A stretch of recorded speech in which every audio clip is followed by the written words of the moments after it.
I get nervous. I wanna tell her that we need to give up. What would you most like your readers to take away with them when they finished your stories? So I like embedding morals into all my stories. I mean, like, that's kind of the point. We all have themes. We stick them in our stories, even if we don't mean to. They show up there later and we're like, oh yeah, that's what I meant.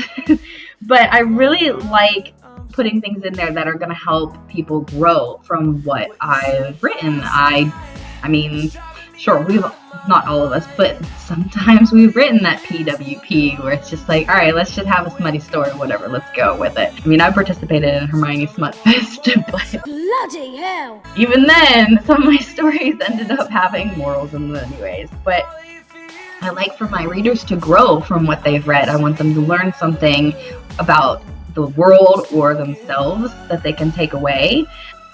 I typically write my characters as flawed. I don't like perfect characters. Like I write predominantly Hermione stories, and I can't stand when she's like this perfect, oh my god, I can fix everything with a wave of my wand or a snap of my finger or by going to the library. I can't stand that. I like to write her as flawed. I like writing her a little bit, torn apart from the war, what she went through.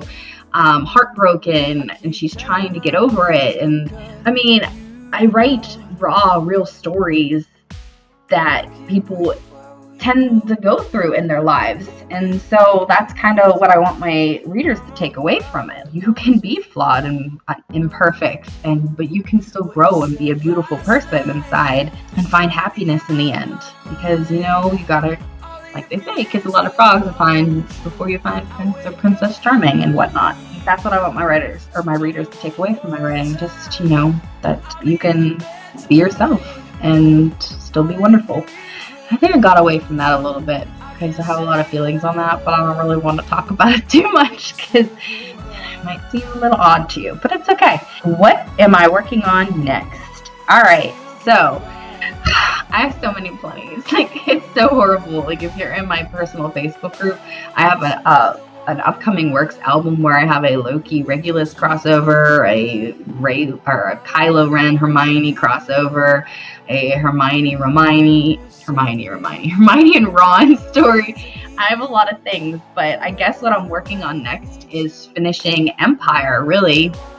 Empire is the sequel to Wolves Without Teeth, and it's kind of like the end piece mostly for the Wolves Without Teeth series. And so since it's Camp NaNoWriMo for the month of April, I'm working predominantly on that, but in case I finish that before the month is over, I do plan on working on the last chapter of Travel Logs and Unsent Letters, which is a companion piece to Teardrops and Teacups, because that story just never ends, I swear.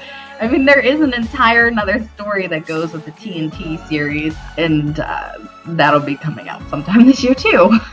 I've already written the 2,000 word intro piece for that. Let's not go there. That's birthed from my crazy friend Star Novella. She totally spawned that story. It's totally her fault. But yeah, I mean, what I'm working on next is pretty much finishing the Wolves Without Teeth series, because it's been 3 years. It's time for it to end, and it's not like I want it to end. I'm screwing up my words now. It's not that I want it to end because I love that story, but it needs to kind of finish up and be done. Any of my open works in progress are free game to be finished. I'm trying not to start anything new aside from, the occasional fest piece or comp piece or one shot or drabble that pops into my head and says, yo, if you don't write me, I'm not going to let you write anything else.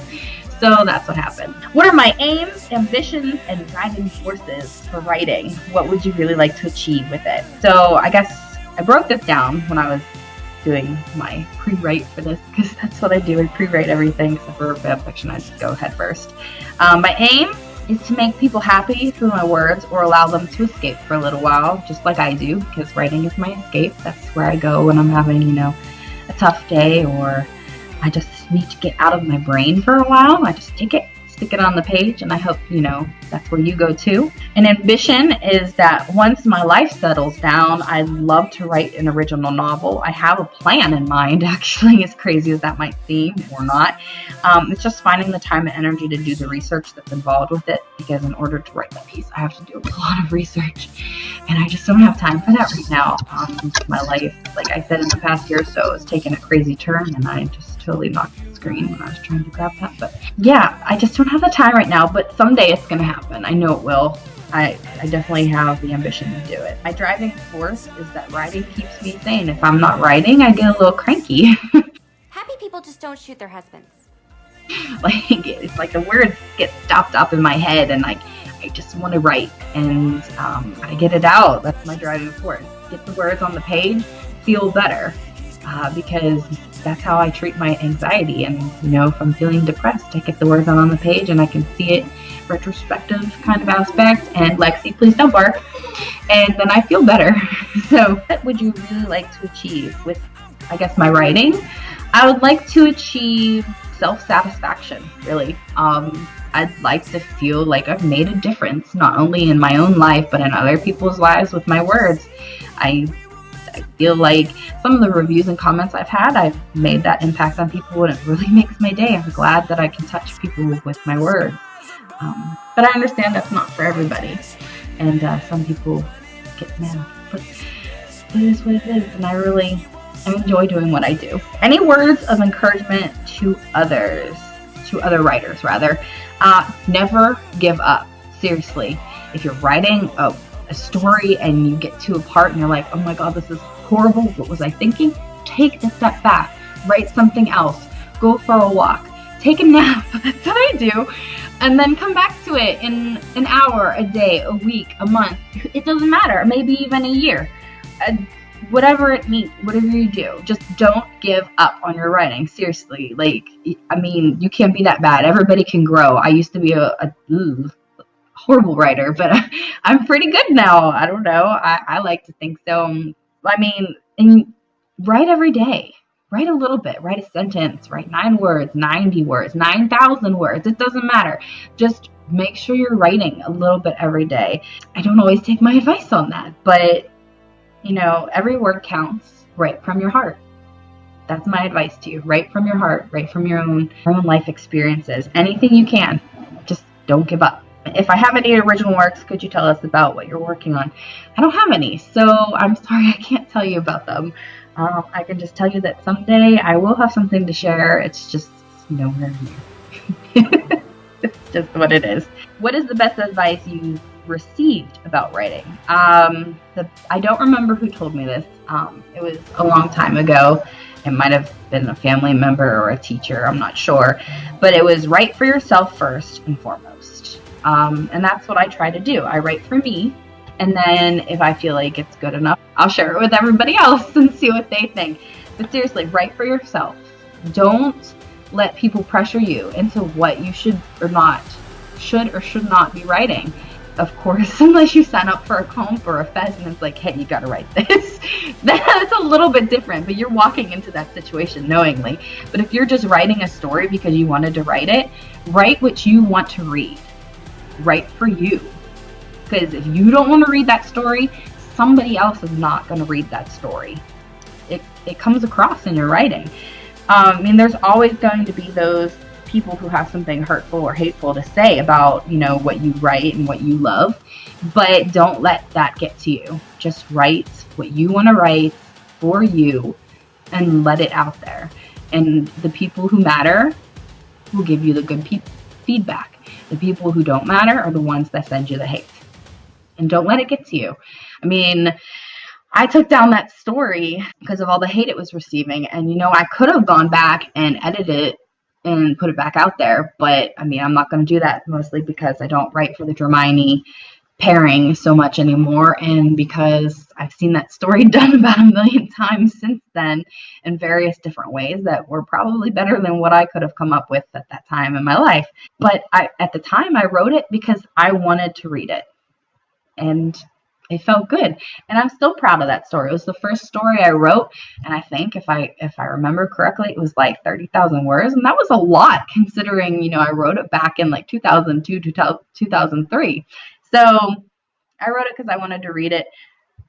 I wrote for myself, and that's what you should do too. What do you do when you hit writer's block? Oh God. I write something else. I take a nap, I have a drink, I sleep it off, but mostly I write something else. If I'm stuck on a story, I set it aside. I try not to force it out. Unless, of course, it's for a comp. Then you kind of have to force it out. But, man, do not force your writing. If you're really stuck, just set it aside. Write something else completely unrelated. I couldn't tell you how many times I've gotten writer's block on my Loki and Hermione stories, and I'm just like, snap, what am I supposed to do? So you know what? I go and I write some Sherlock and Hermione, or I write Hermione and Theo, or just anything else. Maybe I don't even know what I just knocked over off this table, but I get very passionate about writer's block because it happens to me so often. And I think that's why I have so many like one-shots and drabble collections. Like I have Make the Dust Fly, which is crossovers. I have Dust Bunnies, which is Harry Potter only. And then I have When the Dust Settles, which is my Marvel collection. So, you know, I have places I can go. If I get stuck in the Harry Potter world, I can go to Marvel. If I get stuck in Marvel, I can do a crossover between Sherlock freaking Holmes and Tony Stark, which is one of my favorite stories that I've ever written. But yeah, don't let writer's block get to you.